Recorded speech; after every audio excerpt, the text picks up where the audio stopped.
I am a political independent. I voted Republican, Democrat, Independent, Libertarian. I vote for individuals, not parties. Parties are neither trustworthy nor untrustworthy. So I evaluate candidates on a case-by-case basis and the jobs that they're looking to fill on a case-by-case basis. So when I look at election 2016 for the presidency, so for the President of the United States, what's the most important issue that I'm looking to when I'm looking to fill that role? The president doesn't just have carte blanche to do whatever he or she wants. The most authority that the president has is as Commander-in-Chief of the United States military. That's just a practical decision to look at what could the president really get done. Because the president doesn't write legislation.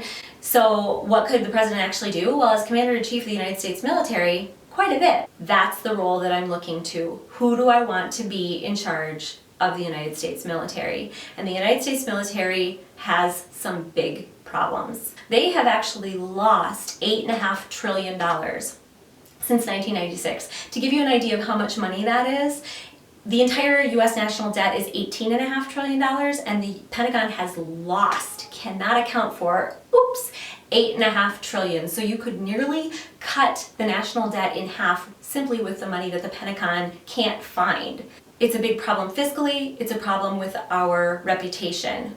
Of our drone strikes, we kill innocent people 90% of the time. We've bombed 8 weddings since 2001. Surgical strikes, anyone? We have this illusion of our military as a tight ship. We could do a lot of good by putting somebody in charge of the U.S. military who could be trusted as Commander-in-Chief. On Monday night, I went to see Senator Rand Paul, who is running for the presidency.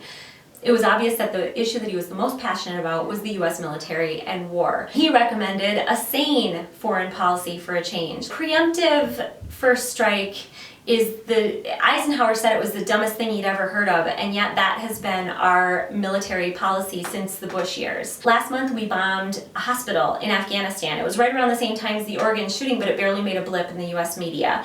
Who had something to say about that? Well, Rand Paul did. Did Bernie Sanders say anything about that? No, he was silent on the issue. And I've heard people suggest that Bernie Sanders is a dove. I don't know where they're getting this.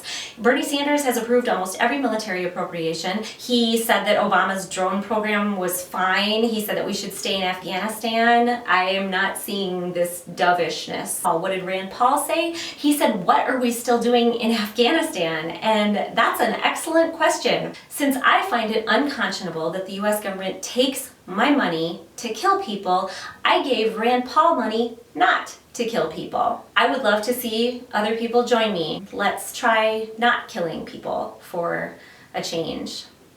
Thanks for watching.